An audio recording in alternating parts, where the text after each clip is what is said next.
Hello friends, आज हम start करने जा रहे हैं पियाजे का संज्ञानात्मकता का विकास का सिद्धांत। पियाजे का संज्ञानात्मकता का विकास का सिद्धांत। विकास कितने प्रकार के बताए थे हमने?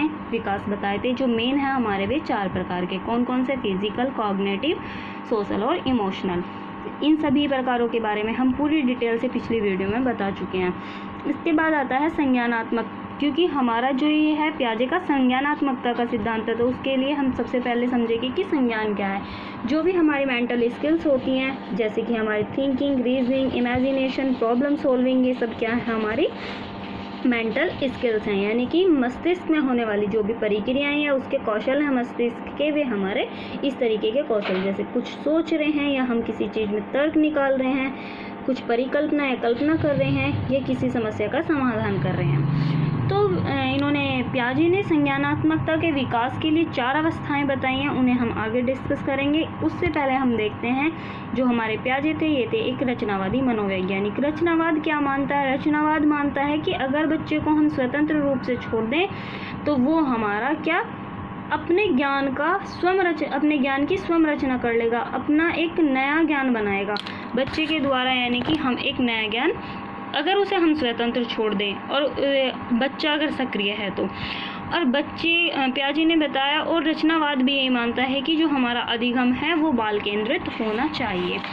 तो यानी कि हमें बच्चों की सुविधाओं को देखना है, उसकी रुचि, उसकी क्रियाएं, अभिक्रियाएं, उसके लिए जो अच्छा है वो देखना है हमें। पियाजे ने कहा है बच्चे हमारे नन्हे वैज्ञानिक है। वैज्ञानिक क्या करते हैं? खोज करते हैं। बच्चे भी तो यही करते हैं, छोटी छोटी किसी न किसी बात में वो खोज करते ही रहते हैं, नए नए क्वेश्चंस पूछेंगे। तो ये सब क्या है? हमारे एक साइंटिस्ट का, वो एक नन्हे साइंटिस्ट हैं वो।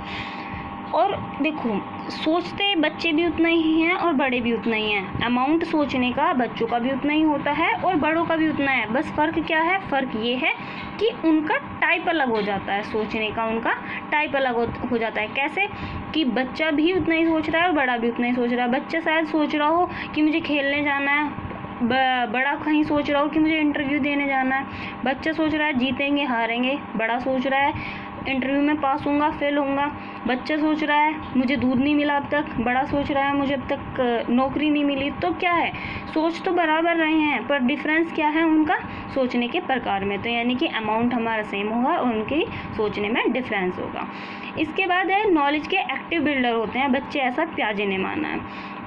अभी पियाजे ने ये भी बताया है कि जो हमारा विकास का जितना भी डेवलपमेंट होना होता है, उसमें जो मुख्य रूप से 15 साल तक का ब्रेन का डेवलपमेंट हो चुका होता है। तो यानी कि मेन डेवलपमेंट ऑफ ब्रेन जो है हमारा 15 साल तक हो जाता है। अवस्था फिक्स रहेगी हमारे संज्ञान की या हमारे विकास की, जो भी है उनकी अवस्थाएं सेम रहेंगी। कैसे? बच्चा हमारे देश का हो या किसी और देश का हो, यहाँ का हो या बाहर का हो, तो क्या है हमारा, उसकी अब जो हमारी अवस्था है वो फिक्स रहेगी। यानी कि भाई 0 से 2 साल का बच्चा, यानी कि हमारा 1 महीने से या 2 साल तक का बच्चा जो है वो क्या है भाई, ऐसा तो नहीं है कि भाई हमारे यहाँ का बच्चा तो कितना 2 फीट बढ़ पाया है, मतलब किसी भी उम्र का बच्चा हमारे यहाँ का 2 फीट बढ़ रहा है, दूसरी जगह का कहीं का 8 फीट बढ़ जाएगा, ऐसा नहीं होगा। या हमारे यहाँ के बच्चे में जो छोटे बच्चे हैं शैशवावस्था में हैं या हमारा पूर्व बाल्यावस्था में, भारत का या यानी कि हमारे देश का वो कम होगी या कहीं और की ज़्यादा होगी, या वहाँ की कम होगी हमारे यहाँ की ज़्यादा होगी, नहीं। ये केवल और केवल हमारा एनवायरनमेंट का या कोई किसी बाह्य कारक का प्रभाव पड़ सकता है। अदरवाइज़ हमारी अवस्था हर जगह सेम रहेंगी, संज्ञान की भी और विकास की भी। पियाजे ने बताया विकास हमारा सतत रूप में नहीं चलेगा। विकास क्या है? हमारा स्टेप बाय स्टेप एक इस प्रोसेस में चलेगा। इन्होंने जो हमारा संज्ञान का विकास है उस प्रोसेस में बताया है कि 4 एलिमेंट्स हमारे बहुत इंपॉर्टेंट है। कौन कौन से हैं? सबसे पहले एक्सपीरियंस। एक्सपीरियंस कब होगा? जब हम एक्टिविटी करेंगे। भाई बच्चों का एक्सपीरियंस तभी तो होगा जब बच्चे एक्टिविटी करेंगे कुछ। तो यानी कि जब एक्टिविटी क्या कर सकते हैं बच्चे, ऐसा तो है नहीं भाई किसी चीज़ की अलग से कुछ बड़ा काम कर लाएंगे एकदम से, तो वो क्या है तो स्टार्टिंग तो वहीं से करेंगे कि भाई किसी खिलौने को तोड़ना है, उसे जोड़ना है कि क्या कहाँ से स्टार्टिंग है इसकी, कहाँ पे ख़त्म है ये, तो वो क्या उसी में लगा रहेगा। तो क्या है हमारा फिर भी उसको वहाँ से भी एक एक्सपीरियंस मिलेगा। फिर उसके बाद क्या है हमारी मैच्योरिटी क्या होती है? मैच्योरिटी होती है जो हमें हेरिडिटी से यानी कि आनुवंशिकता से जो हमें गुण मिलते हैं, जो हमारे जीन्स होते हैं, वे क्या है जब वो अनफोल्ड होने लगते हैं तो वो क्या होता है मैच्योरिटी लेवल पर आ जाते हैं। इक्विलिब्रेशन हम अभी समझेंगे, थोड़ा बड़ा पॉइंट है, उससे पहले समझ लेते हैं सोशल इंटरेक्शन यानी कि सामाजिक अन्योन क्रिया। जो हमारे पियाजे हैं इन्होंने इसे ज़्यादा महत्वपूर्ण नहीं माना है कि भाई हाँ तुम्हारा संज्ञान का विकास तभी होगा जब तुम समाज में बैठोगे, उठोगे, किसी से बोलोगे। ये वाली जो प्रक्रिया है सामाजिक रूप से जो कि बोलना बतलाना या उसमें जो मेल मिलाप करना, ये सब क्या है ये वाइगोत्स्की ने बताया हमारा ज़्यादा जो माना है, पर पियाजे ने इसे ज़्यादा महत्वपूर्ण नहीं माना है। पर हाँ ये है कि समाज से कुछ प्रभावित होगा, वो संज्ञान को जो हमारा संज्ञान का विकास होगा उसमें थोड़ा बहुत प्रभाव हमारा समाज डालता है। इसके बाद जो है एक पॉइंट और याद रखना है इसमें, इन 4 पॉइंट के साथ में, कि भाषा को पियाजे ने बहुत कम क्या बिल्कुल ही महत्व नहीं दिया है। ये हमारा सीटेट या यूपीटेट में इसमें 1 नंबर में देखने को मिल जाता है कि इनमें से सबसे कम महत्व किसे दिया है, तो ये किसने? पियाजे ने भाषा को बहुत कम क्या बिल्कुल ही महत्व नहीं दिया है। इसके बाद जो हमारा यहाँ पॉइंट रुका था इक्विलिब्रेशन, अब हम उसे समझते हैं। इक्विलिब्रेशन यानी कि संतुलन क्या है?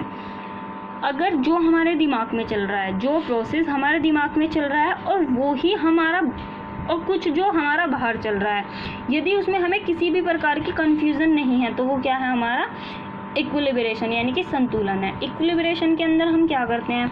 इसके अंदर होता है हमारा अनुकूलन होती है और संगठन होता है। अनुकूलन में हम क्या करते हैं? अनुकूल होना क्या, या तो हम उसे आत्मसात कर लेंगे या हम उसे फिर एडजस्ट करेंगे, या तो एक्सेप्ट कर लेंगे या फिर हम उसे एडजस्ट करने की कोशिश करेंगे। इसके बाद होता है वर्गीकरण, इसका दूसरा जो ऑर्गेनाइजेशन में होता है हमारा संगठित करने के लिए हम क्या वर्गीकरण करते हैं। वर्गीकरण क्या होता है? देखिए वर्गीकरण, इसके लिए सबसे पहले हम समझेंगे स्कीमा क्या है। स्कीमा हमारे माइंड में जो ये पूरा माइंड है, इसमें हमारे इन्फॉर्मेशन के रूप में जो हर चीज़ के लिए अलग इन्फॉर्मेशन है कि हाँ खाना भी बनता है, मतलब अगर तुमसे कोई कह रहा खाना बना दो, खाना बना दिया तुमने, पढ़ने बैठ गया, मैंने कहा ये पेन है, तुमने देख लिया कि कौन सा पेन है, ब्लू पेन है, कौन सी कंपनी का है, या तो ये क्या है हमारे माइंड में फंक्शन बने हुए हैं ऑलरेडी। तो ये सब क्या है हमारे पैकेट्स जो हैं, ये इन्फॉर्मेशन के पैकेट्स जो हैं ये हमारे क्या हैं, ये स्कीमा है। तो स्कीमा क्या होते हैं? हमारी मेंटल स्ट्रक्चर होती है, स्टेज ऑफ इंफॉर्मेशन होती है, पैकेट्स ऑफ इंफॉर्मेशन होते हैं। समझ आया? जो मतलब हमारी हर एक चीज़ का जो कुछ भी हमने एक बार देख लिया तो उसका अपना एक अलग ब्रैकेट, अलग एक तरीके से अलग रूम बना लेगी वो इन्फॉर्मेशन हमारे माइंड में, अलग एक पैकेट, अलग स्कीमा बन जाएगा वो। तो जैसे कि हमने एक बार किसी को देख लिया तो भले ही हम उसे नहीं जानते, एक बार निगाह पड़ गई तो क्या है अब माइंड उसकी भी इंफॉर्मेशन रख लेगा अपने पास में। अगर वो गलती से या बाई चांस बाई मिस्टेक आपके सामने आता है तो तुम उसे पहचान लोगे कि हाँ हमने इसे पहले कहीं देखा है। ये तो कभी होता है ना कि भाई हाँ ये देखा हुआ लग रहा है, ये तो पता नहीं कहाँ देखा है, तो वो किस कारण होता है, उसके लिए भी हमारा माइंड ने एक अलग से स्कीमा तैयार कर लिया है। तो अब देखो माइंड है, माइंड हमारा क्या है? कंप्यूटर की तरह है। कंप्यूटर अपडेट कंप्यूटर भी अपडेट होता है, इसीलिए हमारा जो माइंड है, माइंड में स्कीमा है, मतलब ये पूरा प्रोसेस भी हमारा क्या होता है?